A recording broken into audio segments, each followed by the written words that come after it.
नमस्कार, बहुत स्वागत है आपका। आप देख रहे हैं पुकारो न्यूज। हिंदवी स्वराज्य के गौरवशाली इतिहास को याद करते हुए ग्रेटर नोएडा वेस्ट की ऋषि वशिष्ठ शाखा ने बड़े उत्साह और श्रद्धा के साथ हिंदू पद पातशाही स्थापना दिवस का पावन पर्व मनाया। ग्रेटर नोएडा वेस्ट के सेक्टर 16 में स्थित ऋषि वशिष्ठ शाखा में आज हिंदू पद पातशाही स्थापना दिवस का पावन पर्व श्रद्धा और उत्साह के साथ मनाया गया। इस अवसर पर शाखा के स्वयं सेवकों और स्थानीय नागरिकों ने छत्रपति शिवाजी महाराज के अद्वितीय योगदान को स्मरण करते हुए उनके जीवन, संघर्ष और सुशासन के आदर्शों को नमन किया। दरअसल ज्येष्ठ मास की शुक्ल पक्ष त्रयोदशी विक्रम संवत 1731 को छत्रपति शिवाजी महाराज का राज्य अभिषेक हुआ था। ग्रेगोरियन कैलेंडर के अनुसार ये ऐतिहासिक तिथि 6 जून 1674 थी। महाराष्ट्र के रायगढ़ किले में आयोजित इस भव्य समारोह में शिवाजी महाराज को छत्रपति की उपाधि प्रदान की गई थी। ये केवल एक राज्य का राज्याभिषेक नहीं था, बल्कि भारतीय इतिहास में एक नए युग का आरंभ था। उस समय देश के बड़े हिस्सों पर विदेशी और दमनकारी शक्तियों का शासन था। ऐसे कठिन दौर में छत्रपति शिवाजी महाराज ने स्वतंत्र और स्वाभिमानी राज्य की स्थापना का संकल्प लिया और हिंदवी स्वराज्य की नींव रखी। हिंदवी स्वराज्य का अर्थ केवल राजनीतिक स्वतंत्रता नहीं था, बल्कि ये भारत की संस्कृति, सभ्यता, परंपराओं और आत्मगौरव के संरक्षण का भी अभियान था। शिवाजी महाराज का राज्याभिषेक भारत समाज में आत्मविश्वास और स्वाभिमान के पुनर्जागरण का प्रतीक बना। छत्रपति शिवाजी महाराज केवल एक महान योद्धा ही नहीं थे, बल्कि वो कुशल प्रशासक और दूरदर्शी शासक भी थे।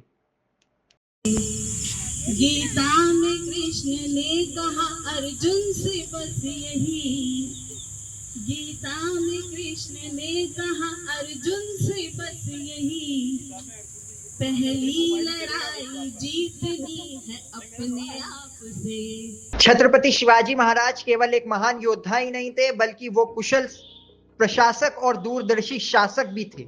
उनके शासन की सबसे बड़ी विशेषता थी सुशासन और जन कल्याण। प्रशासन को प्रभावी बनाने के लिए उन्होंने अष्ट प्रधान मंडल की स्थापना की, जिसमें 8 प्रमुख मंत्री शामिल थे। इस व्यवस्था ने शासन को पारदर्शी, उत्तरदायी और संगठित बनाया। शिवाजी महाराज को भारतीय नौसेना का जनक भी कहा जाता है। उन्होंने समुद्री सुरक्षा के महत्व को समझते हुए एक सशक्त नौसेना का गठन किया। विदेशी आक्रमणकारियों और समुद्री खतरों से देश की रक्षा के लिए उनके द्वारा उठाए गए कदम आज भी प्रेरणादायक माने जाते हैं। युद्ध कौशल की बात करें तो शिवाजी महाराज की गुरिल्ला युद्ध नीति, जिसे गनीमी कावा कहा जाता है, विश्व भर में वो बहुत ही प्रसिद्ध है। सीमित संसाधनों और अपेक्षाकृत छोटी सेना के बावजूद उन्होंने अपनी रणनीति, साहस और भूगोल की समझ के बल पर शक्तिशाली शत्रुओं को पराजित किया। उनके शासनकाल की एक और महत्वपूर्ण विशेषता थी महिला सम्मान और सामाजिक न्याय।